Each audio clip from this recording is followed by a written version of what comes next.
So if this is your first time joining the Thrive Through It book tour, we've been virtual since April. We had 3 sessions in April together, 3 stops along the tour. This is our fourth one.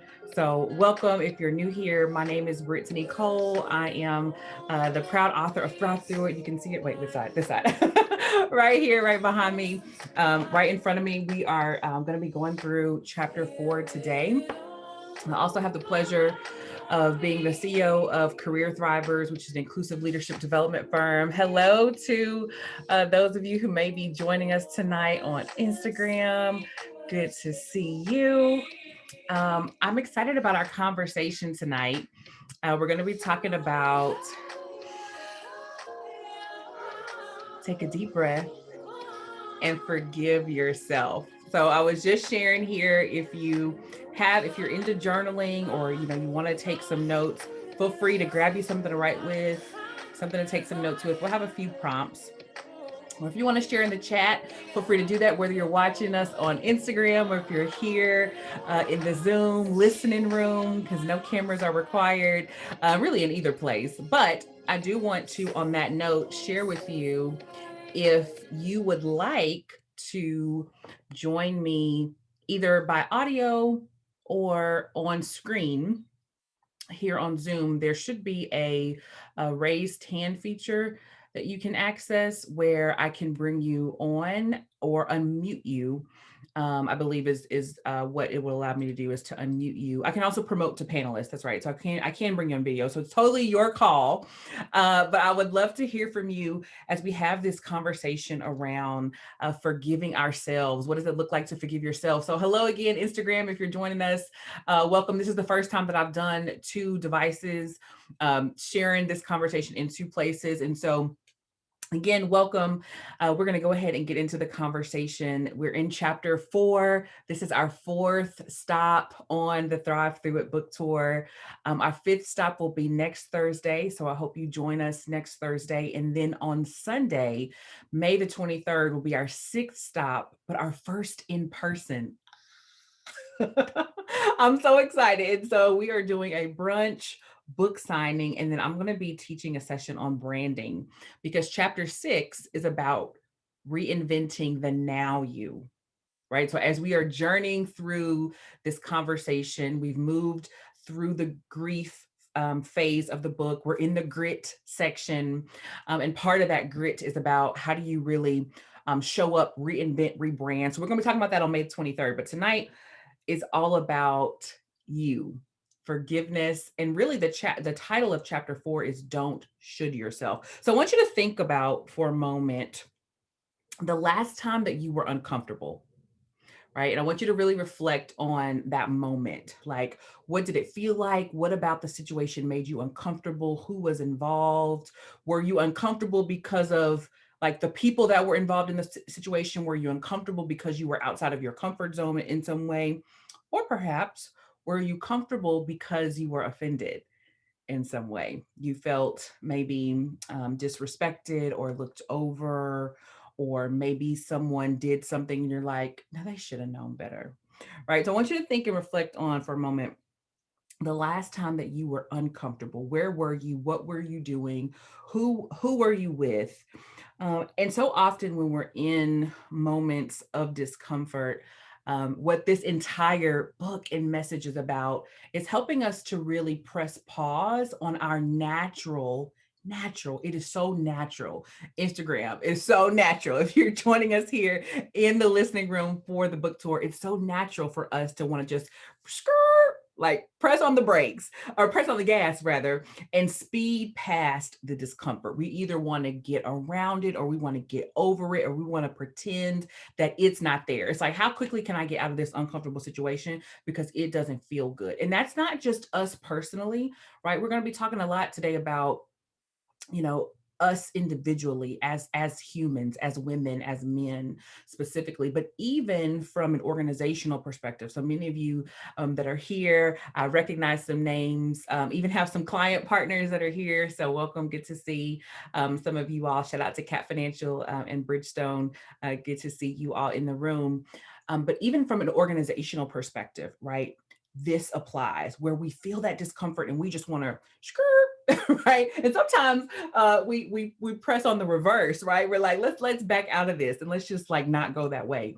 But the entire message of Thrive Through It, hence the title, right, is about helping us to really grow through, learn through, extrapolate the lessons from change, challenge, and loss, right? When we feel those moments of discomfort, when we have those moments, how do we literally journey through it? And it is a redirect. It is a paradigm shift. It is a conscious and intentional effort that we must make to say, you know what? I really just want to just not deal with this. Like, and particularly, there's some personality play in here too. Those of us who are introverts, maybe a little bit more introspective, and we reflect. It's like, listen, I got to be in the right mood, in the right energy, mindset, all of that to deal with, the thing, the change, the challenge, the loss, what has made me uncomfortable. And so, what the message of Thrive Through It is about is helping us to prioritize wellness in the midst of our resilience, right? As we are thinking about, okay, how do I move? Sometimes it's over this, but hopefully we're reframing throughout this virtual book tour to talk about how do we move through it, but with intention, with purpose, with courage, and with joy. So one of the things that my grief journey has taught me, take a deep breath, I am not in control. Can we just say that in the chat? Like if you're on Instagram right now, just type in the chat for a moment, I am not in control. If you're here, just type it in the comments, I am not in control. And I know, if you're again type A, if you're high D, if you're familiar with, the disc, like we high achiever, like that is me. Very much like I have a plan D in case the plan A, like it's like, let's Christine, I see you, Sunshine Curl. And I say that, right, recognizing, right, there is a realm of control that we have. So matter of fact, just real time teaching moment here.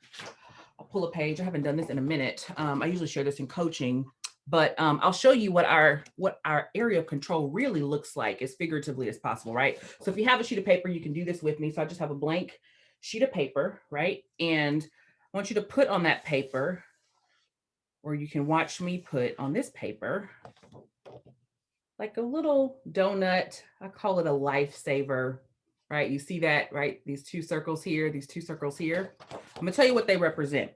So everything in this first circle is what we have direct control over right here. That's you, that's me, type D, high achiever. This is us, we're right here. Everything inside, we have direct control over. Now the actual lifesaver, so if you're thinking about like, a piece of candy, maybe the hard part of it is what we have influence over. We don't have direct control, right? So all of this, we don't have direct control, but we have influence, right? So we're not, the decision maker, right? So if you're in a work setting, right, you may think about, projects or influence that you have. You maybe can influence the final decision, but you're not the one that's making the final decision. And guess what the piece of paper represents? Any guesses before I write it in? Guess what the everything else represents on here? The entire sheet of paper, just so we can get a feel for what this I am not in control really means. Everything around the lifesaver is what we have no control over, right? Or what we are not in control of. And what happens, right? The reason why this visual helps me, if you're a visual learner like me, we usually spend a lot of time all out here. We spend a lot of time worrying about, spending energy on, right? Stressing over, not sleeping, right? In this space that we have no control over, versus really honing in here around what is it that I have control over, first priority, and then what can I influence, second priority, and then the piece of paper, literally, I don't have any control, right? And so it helps me, and let me know if you're tracking with me. It helps me to say, okay, I need to stay inside the lifesaver, right? That is the mental cue that I give myself when I find myself, you outside of the lifesaver. You need to come back into the lifesaver. So one of the things that we have control over, hence our topic today, right? When things happen that are outside of our control, and we have those moments of discomfort where we're like, I know they didn't just say that. I know he didn't just do that, right? We have control over our response. And here's why it's so important for us to really like truly take in this slight paradigm shift if you are used to operating in the white space, right, in the area that you don't have control over. um it's helpful that we know a couple things, right? um Time, right? Time passes, it doesn't heal. I'm going to say that again, and you can type it in the comments in the chat. Time passes, it doesn't heal, right? We must reveal and deal in order to heal. That's what chapter 4 is about, right? So, in essence, when we're in those moments of discomfort, when we're in the space or the realm outside of our control, or when things happen to us that we don't have any control over, right? And that's called life. So, hello, welcome. When things happen to us that we had no influence over, we had no control over, meaning we were not the final decision maker. Yes, you following? Right? If I was the final decision maker, LaBrenda Sinette Johnson would be here, right? I was not the final decision maker. So when things happen to us that are outside of our control, right, we have to think about that. Okay, I need to get into the lifesaver. And part of getting into the lifesaver for me, in terms of my grief journey and what I share in chapter 4 of this book, is about unlearning. And I'm just going to read to you. So if you have the book, I'm on page 92 and I'm in the box.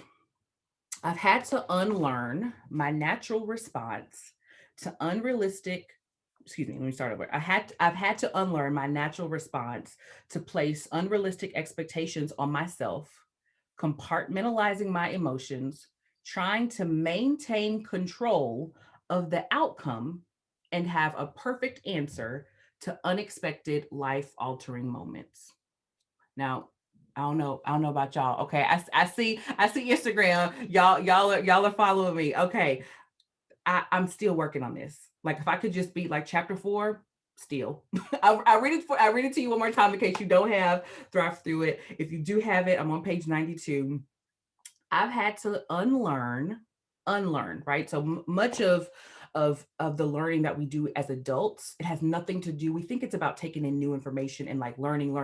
Really, what we're doing is unlearning, right? Unlearning past behaviors, unlearning natural responses based on how we were raised or childhood trauma, et cetera, right? So much of how we grow and evolve as adults is about unlearning. So I've had to unlearn my natural response to place unrealistic expectations on myself. This is about you. This is about you. We're in the lifesaver. This isn't about what everybody else is doing. This isn't about, I thought they would have, he should have. We're not talking about any of that today. We're talking about what we have direct control over. Guess who that is? The person in the mirror, right? So I had to unlearn placing these unrealistic expectations on myself, compartmentalizing my emotions. Oh, we're going to talk about that. And if you have the book, you already know, like, that's what this is all about, right? And then trying to maintain control of the outcome. Like, can we just like breathe that in for a moment? Like, I release control of the outcome. And let me just tell you, and I'm just going to insert this in real quick. As a business owner, that's a game changer. Like, we're not even talking about business today, but like, I am in this place where I operate unattached to the outcome. And that, I mean, it's part of the work. And what I mean by that, it's not that I don't, obviously I care about the outcome, like, hello, P&L, bottom line, right? But I am not trying to control the outcome, because I recognize the only thing that I can control is what's here, right? What I have direct control or influence over. Back to the lifesaver. So from a business perspective, right? If I have a great discovery call, if I present how I can add value to your organization, and that decision maker says no, of course there's a learning process, right? But I am not tied to the outcome in a way where, I'm like, oh, I'm like so depressed, or like, what did I do? Or like, all the self-doubt creeps in. Like, truly, that becomes a big part of the work, right? So releasing myself from feeling like I control the outcome, because guess what? You really don't. You can influence the outcome, but in a lot of instances, we don't control it. And then having a perfect answer for life altering moments. Right. And so part of that for me, or part of just the revelation around that for me, has truly been about, we don't live compartmentalized lives. We just don't.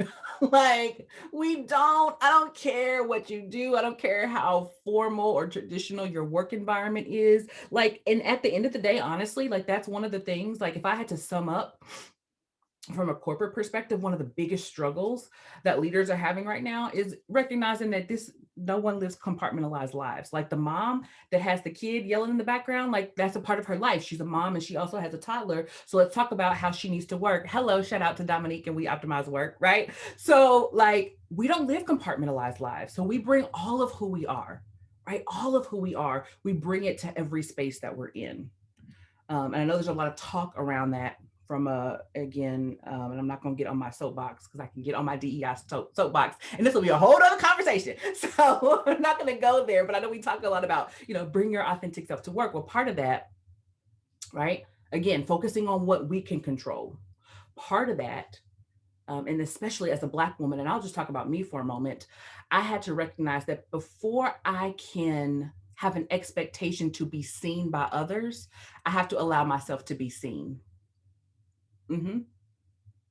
Yeah, this is the work, the person in the mirror, right? So while we trying to say, oh, they see me or I don't feel seen, question, are you allowing yourself to be seen, right? Are you leaning into the vulnerability that's required to show up fully, right? To stop trying to compartmentalize your emotions and who you are and how you show up. Listen, I'm a woman of faith. It didn't turn off when I walked into Pfizer. And what really helped me get over that, like, because if anyone that's grown up in corporate, like, how to compartmentalize. And I'll tell you, as a there are two sides to every coin, right? There's a measure of that is productive and that's helpful, particularly as a business owner growing a new business. Like you got to be able to shift gears and like stay in this lane and focus, and then shift over here, stay in this lane and focus, and then shift over here, like all in one day. It's like so part of that. Skill, if you will, like learning how to do that in other environments, is good. But in terms of our well-being, right? We have to know that, listen, you're bringing all of who you are to this space, right? So grief showed me that. It's like I couldn't turn it off. I couldn't turn off the grief. Like if there is an emotion that you have no control over, let me just help us. It's grief. Like anger, I can kind of turn it off. But let me think about something else. Grief, it's like it's unexpected. I don't know when it's gonna hit. Like I'm about to have a meeting. I'm looking at the phone. My mom will call me throughout the day and I'm a mess. Just like that. And people are like, what's wrong? I can't even tell you. I had a flashback moment, I had a memory, and I'm not okay right now in this moment. Right. But that's okay. I had to learn that was okay, that there was no judgment attached to it. There was no meaning of my ability to be able to navigate through what I was experiencing from a faith perspective. I won't go there. I'll just pause there, but I won't go there because we could stay there, because I believe that the church and all of her beauty is one of the places where this idea of like not wearing the mask and the cape, we got work to do there, right? Truly meeting people where they are and stepping into, not looking at where they are and saying, hey, come over here to where I am, but saying, oh no, I'm going to come to you. I'm going to step into where you are. Empathy. Yeah. I'm going to come down and step into the place that you're in. Even if you're in a pit right now, I'm coming into where you are in, and I'm going to sit with you before I extend my hand and try to pull you out. That's empathy, right? But that's part of the work, right? That's part of the work. So as I'm journeying through this, shift in how I show up, in releasing control, in every way, even of my emotions, and saying, you know what? If the tears come, I'm gonna take 5 minutes and I'm gonna allow them to. Um, there was this other aspect that I recognized was attached to the grief. And so we talked about this, I believe, in stop 2. And it's really a part of like the first 2 chapters of Thrive Through It. But part of acknowledging the feelings and identifying the loss. That's step two. And we're working through this resilience roadmap. That's the curriculum for real resilience. So if you're not familiar with Thrive Through It, this is the book tour.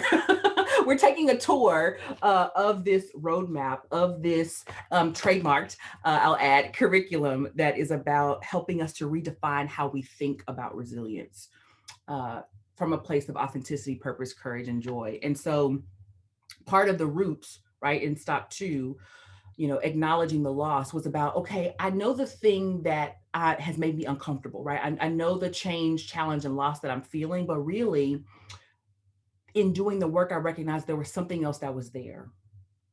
I wasn't just hurting from the absence, but I was also hurting from the guilt that was attached to the grief. And oftentimes, regardless of the change or the challenge, right, there's something deeper than what's at the surface.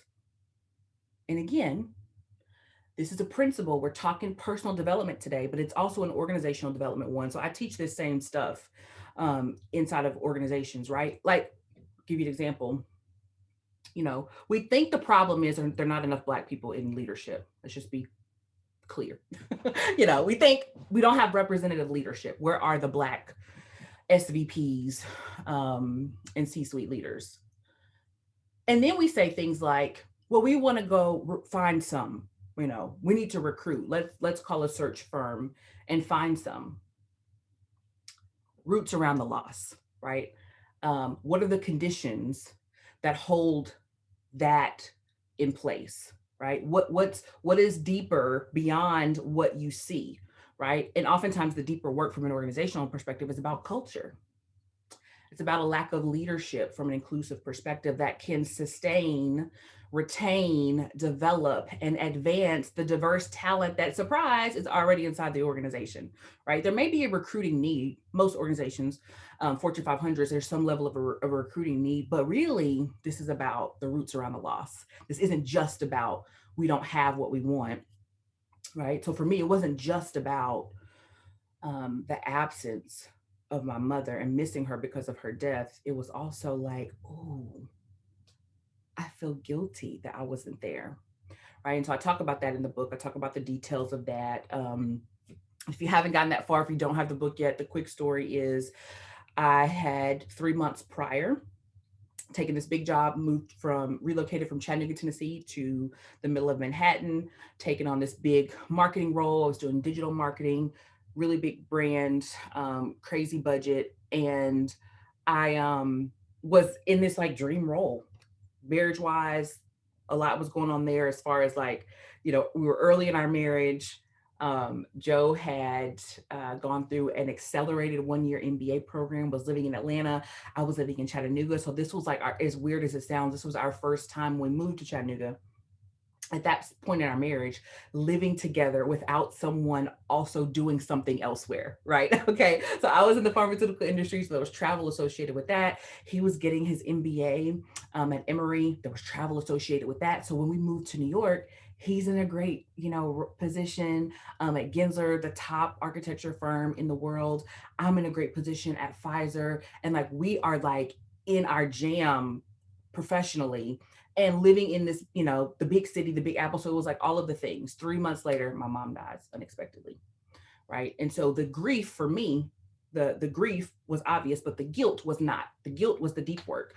The guilt was the work of like, while I'm trying to, and I talk about this in the book, obviously get my footing and like, new city, new role, new team. There was also I was new, right? At the time was the only Black woman on the team, the youngest. So I was navigating all of that, like proving I could belong. I just all of this stuff. And so the grief for me was like, well, did I miss? Like I was so focused over here that I missed, right? That she wasn't as well as I thought she was, right? Just sharing a snippet of some of the details that I talk about in the book. And so I had this moment that I also share in the book that is the reason for the theme of this conversation today about taking a deep breath and forgiving yourself. Random, completely unexpected moment of on an IG Live, actually. So it's very fitting that I'm talking about this topic and incorporating Instagram tonight. But if you're not familiar with Tashonda Brown Duckett, now the CEO of TIAA, she is just, I mean, amazing. Trailblazer in all of the ways, like from a corporate leadership perspective, but I mean, truly like her as a person, just, I mean, one of the most authentic, transparent, approachable, real leaders I have ever met, regardless of demographic, ever. And I met her the first time here in Nashville. The Nashville Chamber was doing an event. She was keynoting. I've got a great relationship with our chamber. Went to that event, met her, and then she's doing this IG series when Purpose introduced herself. So she's doing this series, she's doing an after show on Instagram, and she's bringing people on to share, what were your takeaways? What'd you learn? All this stuff. And y'all, I don't know what possessed me to click like the join live. It had to have been the Lord, let me tell you. Didn't even know like what I was gonna say. I'm like, I don't even know what I'm gonna say.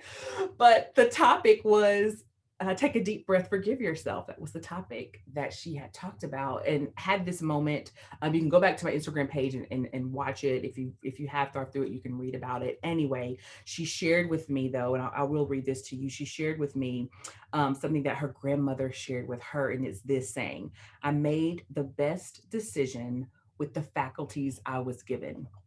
If I had been given different faculties, I would have made a different decision." Take a deep breath and forgive yourself. I'll share with you again. I made the best decision with the faculties I was given. At the time, on June 5th, 2017, that's the day my mom passed, I made the best decision with the faculties I was given. Based on what I knew at that time, I made the best decision. Quick additional context. So, my mom died on a Monday. That weekend before, I was planning to be in Nashville. And I say planning to be, and I pause because I almost said should. And the title of this chapter is "Don't Should Yourself." So when I tell you the work is continuous, the work is continuous. Um, so the quick context was I had a flight booked to be in town the following weekend. And her best friend decided to come in the week before. And this is the best friend and the daughter who my mom and I and my mom's best friend and her daughter had gone on these girls trips since like middle school. So they're coming in town on a Saturday. I've already booked a flight to come in town the following Saturday, and literally for like a week. And this was like a last minute thing for them, but I had like a week's notice, and I'm going back and forth about like, do I just buy, another ticket and just fly there and just hang out with them, and then I'll come back the following weekend. Mind you, I had been flying between Nashville and New York like every other weekend. I had to check on my mom, and it was just kind of this last minute, like, I'm gonna sit this one out. And she died that weekend. So that's the context around the grief. So I was like no good for a very long time about that. And this moment that I'm describing with you, with Tashonda, when she shared that with me, it just broke something in me. I don't really even have I don't know, like flowery or like, scientific explanation about like what it was about that moment and what she said, but just, I know that it was this. I know it was her transparency. I know that it was her wisdom, and it was her just just love.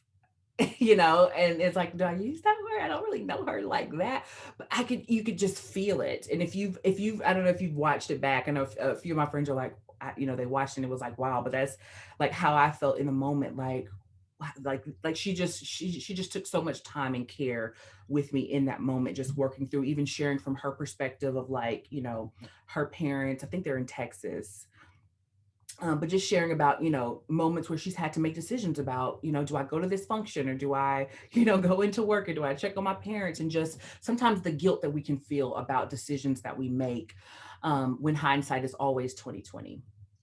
And so I've had to learn to be more aware of my thoughts, and to in the forgiving of myself, right? So the forgiveness, this is what we will wrap up with today, right? We talk a lot about forgiveness, and this is about forgiving ourselves. And the question always for me, and what I try to answer and thrive through it, is the how. not the what, but the how. I believe we share so much great advice with people, but we don't ever really give people the how. Like, what does that look like? Like, okay, I hear you. Cool. Do that thing, right? Forgive, be empathetic, be considerate in conversation with people who disagree with you. That sounds great. What does it look like? Let's make it practical. How do you do that? And so if there's one thing that I can say about Thrive Through It, it is a practical guide. It you will get, everything from you know, examples of things to say and not to say. But I try to be as practical as possible to help us with the how. Like, what does it look like?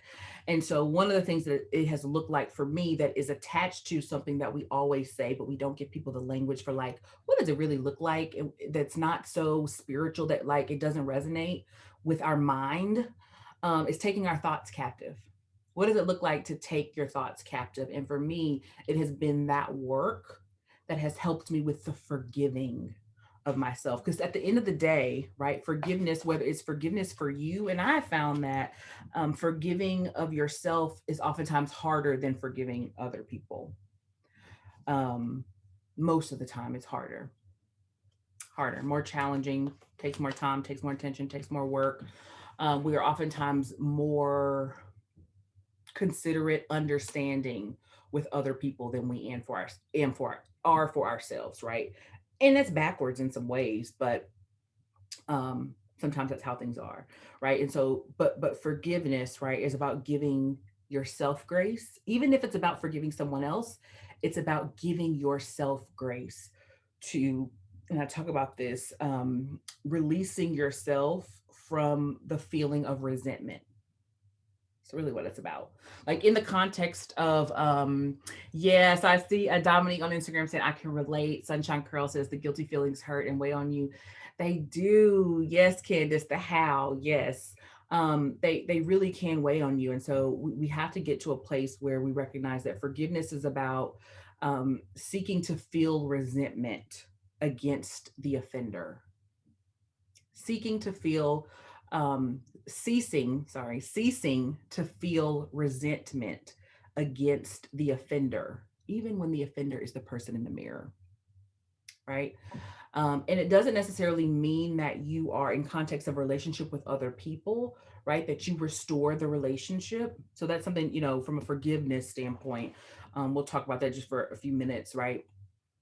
Forgiveness really is like about you. It's like you releasing yourself from the anger and resentment of what happened, even if the other person didn't apologize, or you don't think that they're sorry, or whatever the case may be. It's like, listen, I forgive you. You may not know what you've done, you may not care about what you've done, but I forgive you. That releases me, right? But the forgiveness is about releasing yourself from the resentment, the anger, the guilt, right? Those feelings that you internalize.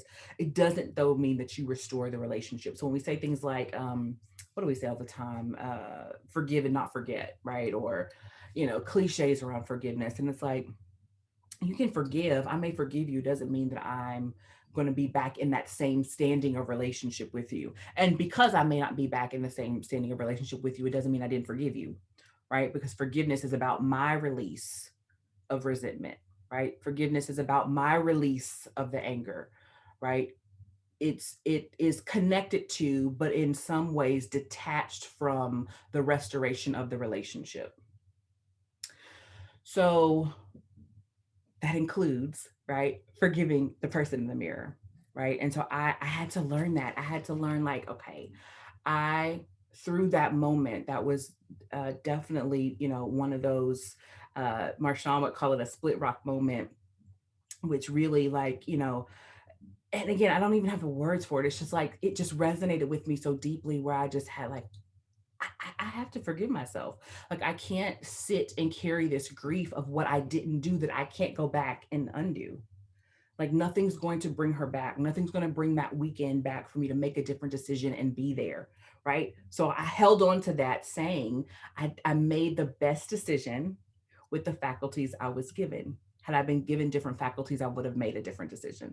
Right. And so I honor and I appreciate Tashonda so much for that, imparting that into me, and for that being a part of my healing journey. So we'll wrap up with this, right? So as you're walking through forgiveness, whether it's forgiveness for yourself or forgiveness of someone else, You have to learn how to take your thoughts captive. And I want to share just a practical acronym. So if you have Thrive Through It, then you already know this book is filled with acronyms and acrostics. I think they're just a great teaching tool to help people retain the information. And so we're going to go through CAPTIVE, CAPTIVE. And if you're in the chat, help me along, type out what each of these means. So the C is to challenge. And let me take a step back for a second.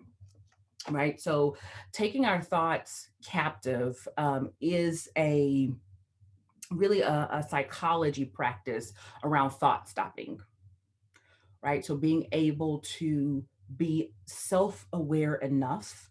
And so much of what we do, whether it's as entrepreneurs or just walking through life, regardless of titles, right? We do it better when we're more self aware. And self awareness requires us to make the time for introspection, right? So this is very much an introspective activity. But thought stopping is about helping us to navigate how we feel by being able to hold onto a thought long enough to work through it. Right. So we say that, okay, that sounds cute. What does it look like? So let me give you the practical now of what it looks like. So the C is for challenge. So we challenge our thoughts by interrupting them, right? So you're always thinking thoughts. Right. I don't have the stat top of mind about how many thoughts we think a day. If you like me, you think a lot of thoughts.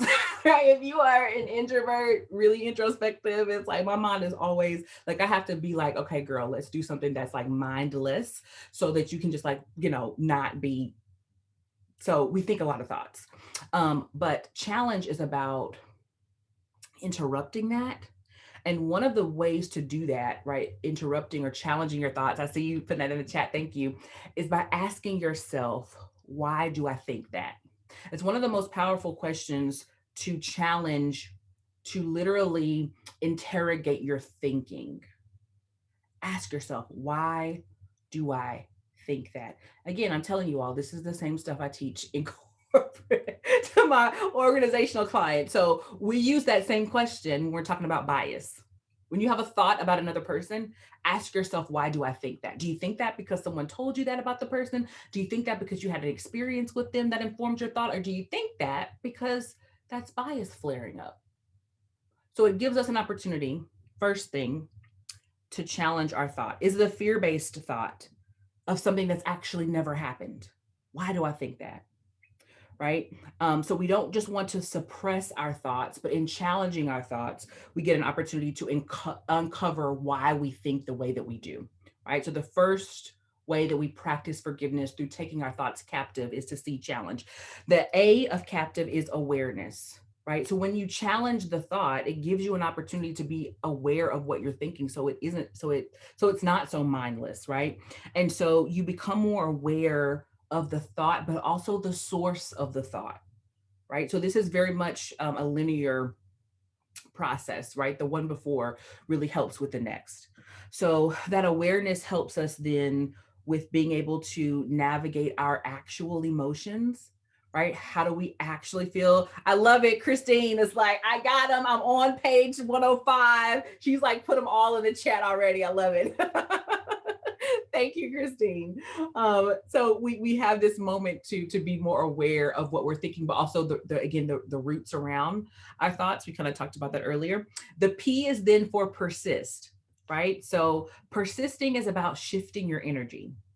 And sometimes to pull a page from Tony Robbins, the persisting or the shifting of your energy sometimes requires physical activity, even if it's just standing up, right? Or like moving your arms, right? So as you're like thinking the thought, you're challenging it, you're becoming more aware of it, you persist through it by shifting your energy, right? And again, the persisting isn't about suppressing, right? Because you've done the challenging and you've become more aware. The T then is for truth. And this is probably my favorite one. So when we decide through this process that we have challenged a thought, we've become more aware of it, we're persisting through it. Again, we're not trying to get around it or over it. Part of the persisting through it, particularly for the thoughts that no longer serve us, is to replace the negative thought or the unwanted thought with the truth, literally. So it's not just like, oh, I don't want to think that way anymore, or I need to dismiss that thought, right? There needs to be something that we put in its place. So we replace the negative thought, we replace the self-doubt, we replace the self-sabotage, we replace the negative shrinking thinking, we replace that with the truth. My truth is the word of God. So there's scriptures everywhere around here. The other thing that I use are affirmations, right? So if you have these, then you know about affirmations. You know how much I love affirmations, but affirmations are a way that you walk through this process of taking your thoughts captive by replacing the unwanted thought, right? The belief that's actually not true, with the truth. So again, scriptures, quotes, affirmations, whatever you use. But again, right, in order to get here, you got to be aware of what you're thinking, how you're thinking in the first place. So again, the C, the A, the P is required to get to the T, right? The challenge, the awareness, the persistence, and then the truth. Then the I is for intention. So intention is all about focusing on your vision, right? So as you are replacing that thought with the truth, you also want to be very intentional about what are you focused on, right? Because oftentimes what we're focused on informs how we think, right? So where is your focus? Where is your focus? Is your focus on the offense? Is your focus on, what didn't go well, what's challenging, what you're struggling with? What is your focus on? And one of my most favorite passages of scripture, I share it. Literally, my editor was like, you already have this a few times. You want to put this in again? You want to leave this here? Like, yes, I want to leave Hebrews 12 and 2 there. So it says this: looking to Jesus, the founder and perfecter of our faith, who for the joy that was set before him endured the cross. And I'll stop there. I love that scripture. Every time I read it, it's like, oh my gosh. Like, literally, picture Jesus on the cross, the pain of a crucifixion. Vision is not on what he is experiencing. The vision was on what was before him, and that cultivated the joy. How do you have Okay, I'm not going to teach the scripture, but the way that we persist and replace with the truth and take our thoughts captive, we got to have a vision and we have to focus on it, right? Even the language of without vision people perish. Like, literally, it's like, what are you focused on? What are you looking at? What has your attention? And being intentional about, and I think, I don't remember what episode it is, so I'm not even going to say, but on the Career Thrivers podcast, one of the earlier episodes, there is an exercise that I actually walk through on vision. So a way, not the way, but a way, a vision exercise can look for you to truly have a vision for the life you want to live. As a business owner, I know, the entrepreneurs and business owners know how important vision is, and leaders, right, know how important vision is if you are, um, leading a team of other people. But regardless of what your title is, right, you have to have a vision for the life that you want to live, that you're moving through. So the vision becomes really, really, really important. And like visualizing professionally, health wise, financially, like what is the vision, not just for this one area, right? Not just for your career, or not just for, your business, if you're a business owner, but like, how do you want to live your life? And what is that vision? I was in here one night this week, it was the night before last, because I went to bed earlier than I usually do the night before last, or last night, because of the night before last. I was up to like 3 or 4 o'clock in the morning, and I literally was just having this vision around. This is gonna sound crazy. It was a lot of other things, but it was specifically about this event we're planning. And it's like, oh, I'm seeing this and this and this and this, and I get on my whiteboard, and I'm just like, my whiteboard is my thing. I like just brain dump everything. But literally, how do you make time to envision the life you want to live, or even something as tactical as, right, whatever that next thing is for you, right? Your next role, your next engagement, your next customer, right? As a former athlete, any athlete will talk to you about the power of vision. I can remember we would do things like, free throw shots was something I can remember my coach being really big on, right? The fundamentals, you got to be good with the fundamentals, right? Principle still applies. But part of our work would be about not just practicing like the technical aspects of shooting a free throw, but literally envisioning yourself making them. Like, that's not just for athletes, folks. It's not just for sports. It's not just for leaders and business owners. It is for all of us. Like, the power of vision is so critical. I could spend the rest of the time on that. But I'm going to move because we have an E in captive. The E is for every day. Every day. So it's not like, oh, I did this one time. Check. Thanks, Brittany. I got captive. I did all the things. I'm done. No, this is rinse and repeat every single day, every single day. So I hope that's helpful. As you have questions, if you have questions, I see one in the chat here on Instagram. So I want to answer that. The interview coach, thank you for your question. If you have questions here on Zoom or on Instagram, feel free to ask them. I think Instagram also now has that little question button, which makes them super easy to see. But as you have questions, feel free to share.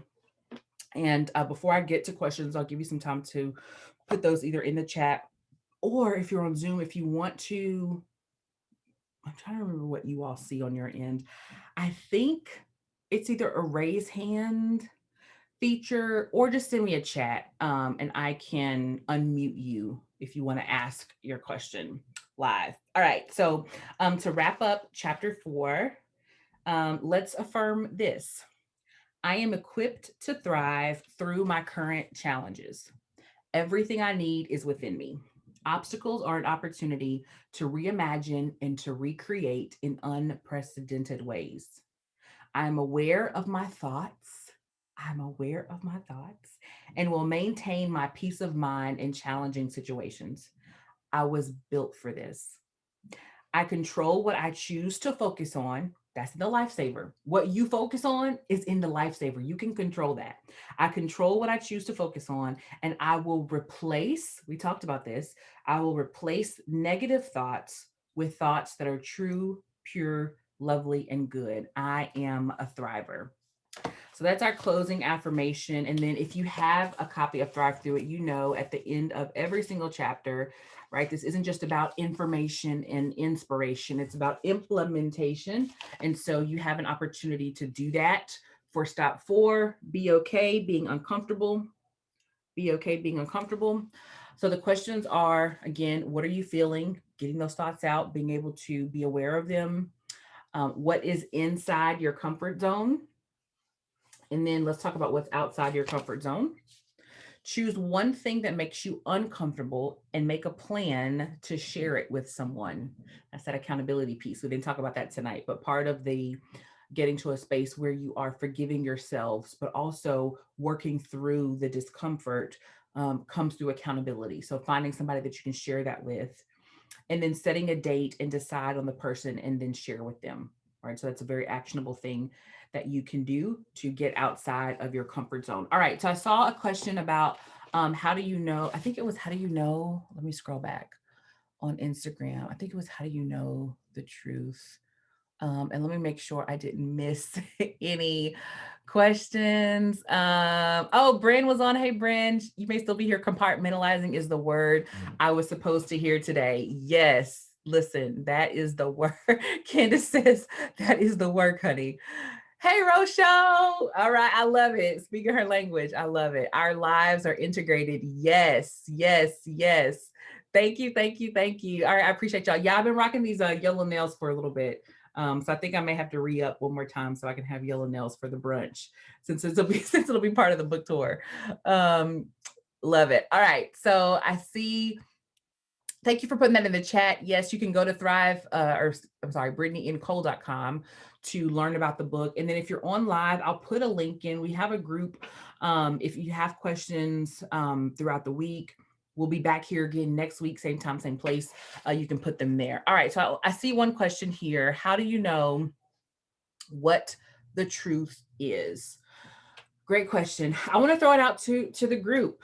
There's some brilliant people listening in. How do you know? How do you know what the truth is? I would love to hear y'all's thoughts on this. How do you know, right? So if you're just joining us, the truth T was part of captive, and the truth is one of the ways that we take our thoughts captive in order to forgive ourselves. How do you know what the truth is? I'm always good with silence, so I'll give us a couple of seconds, and then I'm happy to share as well. How do you know what the truth is?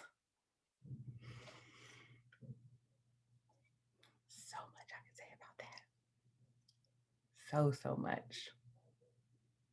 So the interview coach, okay, so I see someone here says truth has evidence against the negative thoughts. Okay, I love that. Alita, thank you for sharing. Truth has evidence against negative thoughts. Okay, that's one thought. Okay, I see Dominique here. She says, when you feel a certainty that is free of what others may think about. Okay, Candace says the truth always resonates with your spirit. Love that. Love that. Love that as well. Yeah. So for me, and again, this goes back to our conversation about not compartmentalizing. So my mirror of truth, right? Because I'm bracing myself for all the different ways this conversation can go. But for me, right, my truth is the word of God, right? So when Christ talks about, being the way, the truth, for me, that is my measure of truth, right? And I think that, you know, um, we're in this, okay, I'm going to go here. We're in this space culturally where truth has become very subjective. And I would love to have this conversation. Like, man, I don't know, maybe this is like a part two of today. I don't know, maybe we stay on IG and talk about it, but um, we're in this space to where, truth is um, less objective. Truth is about what is true for you, meaning truth could be a lot of different things. And I think that, there's a measure of that is true, right? That, what the way that I walk through life, my identity and the way that I experience life as a result of who I am is my truth, right? It is my I think someone said it here or in the comments. I love that. Feeling certainty, right? So, my measure of certainty about what I've experienced, how I show up, how I respond, and how other people respond to me. In addition to that, for me, I believe that there is a deeper level of truth even than that, right? And so that for me is the spiritual side of truth, or the spiritual nature of truth, where even in that truth that I'm living in terms of my experience, I still want to measure it against, for me, the measurement of truth that helps me then go through the same captive process that we just did to say, hey, um, is this really true, or is this me just telling myself that this is true? So perfect example, and I love what Fraser says, challenging to know the difference between self-doubt and truth. Exactly, this is exactly where I was going. So when we talk about things like imposter syndrome, for it as an example of what I mean by a deeper level of truth beyond your experience, right? And I'll just tell you, like, for me, it's a non-negotiable, right? Like, I wholeheartedly believe in Jesus Christ, in the word of God, and that is my measure of truth. But the reason why I'm so confident in that, and the way that that grounds me practically, is that when I have thoughts that I consider to be my truth, I have a mirror, right? So that's the power in that kind of spiritual truth that then helps me recognize when Brittany is just self-doubt, or Brittany is imposter syndrome, or Brittany that's just, no, that's not really that. You think it's that, but it's not, because I have a measurement that for me is the truth, maybe the best way to describe it, right? So there are truths, there are truths in my experience. There are truths in how I navigate life, and what feels right for me. But then I take that truth and I measure it against the truth. And if when it doesn't meet the measurement of the truth, then I know I have to shift. But that's my measurement. Okay, I see y'all follow me in the chat. Okay, I wanted to, I didn't want to, everyone's on different levels and different places, but you asked the question to me, so I got to share with you, the perspective that I'm coming from. But for me, that's how I think about truth. So I love Andrea here on Zoom. She said, for me, truth is whatever helps me remember what freedom is. Come on, somebody. You will know the truth, and it's the truth that sets you free. Okay. All right. We're not doing this tonight. It's 7 o'clock. This is from 6 to 7. So we are going to wrap. But yeah, that's it. When you have that measurement, it's like there is a and I almost think of it as like the outcome, right? Or the benefit of walking in truth is freedom. Y'all not finna egg me on here. Yeah, I'm not gonna do it. I'm not gonna do it. No, no, no, no, no, no. But yeah, that truly is. It's like so that level of freedom on the other end of whatever that truth is. But sometimes, and again, we're in this space where it's like, okay, that's true for me. But if you don't have a strong foundation or measurement of the truth, then it's like, yo, I don't know. Like I could change my mind tomorrow. What's so chilling in this moment? My godfather passed. I don't even remember what year it was, but literally the last conversation, I'll never forget it. He was in St. Thomas Hospital, laying in the bed. The last time I saw him alive, we had a conversation on this very topic. We had a conversation on what is truth and the way that culture defines truth and the way that the word of God defines truth is oftentimes in opposition. So if we don't have a measurement, we can be, oh my gosh, just so far in a space that we think is truth, but really it's a lie. It's not truth as measured by the truth. Okay. That's it. This is not Bible study, and y'all are not going to do that. Church does not begin in 2 minutes. Dominique. All right, Fraser, I'm glad that this was helpful. Awesome. So I appreciate you all joining me tonight on Zoom. Y'all are my regular folks, although I do see some new names. So again, welcome. This is the Thrive Through It book tour. We'll be back here next Thursday, same time, same place. Okay, I might, y'all were acting right today, so I might hop on Instagram next week as well. But I'm excited because next week we have a guest. We have Dr. Jessica Williams, who, by the way, is a Wall Street Journal best-selling contributor in You Are Your Best Thing. And so I'll share her picture here. It's right here. So this is Jessica here. You can see her here. So she is going to be joining us, Dr. Jessica Williams. We're going to be talking about not only communicating with empathy, but just what does this next level look like, right? So we're going to be talking about how do we go from this forgiveness of ourselves to now we have to show up and have some of these real conversations. Hello, somebody.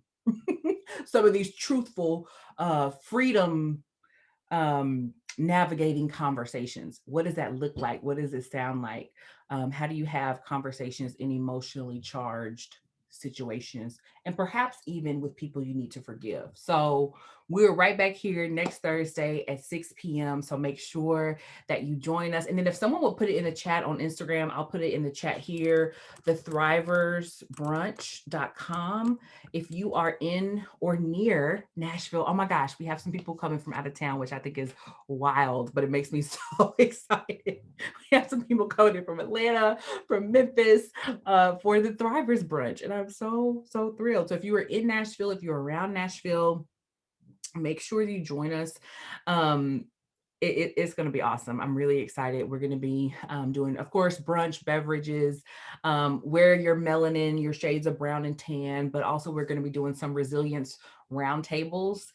You want to be in the room for that. It's going to be an awesome, deep substantive connection versus our normal kind of networking. We're going to be talking about how have we thrived through the last 365 days and what are our vision next 365 days. What do we want those to look like? We're going to have a panel conversation, and then I'm going to be teaching a session on personal branding, and I'll drop it here to y'all first.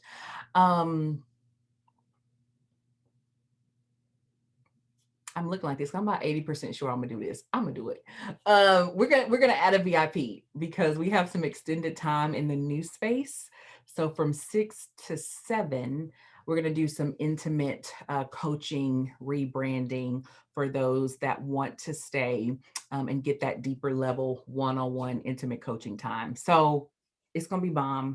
get your ticket, join us. If you can't join us, stay tuned. We're working on a virtual option, but definitely join back here next Thursday, 6 o'clock. The link is in my bio. You can join. There's a free option. There's also a paid option where you can get a self-care bundle, which includes the book and some other goodies. All right. Thank y'all so much for joining me tonight. Have a great rest of your week, and we'll be talking.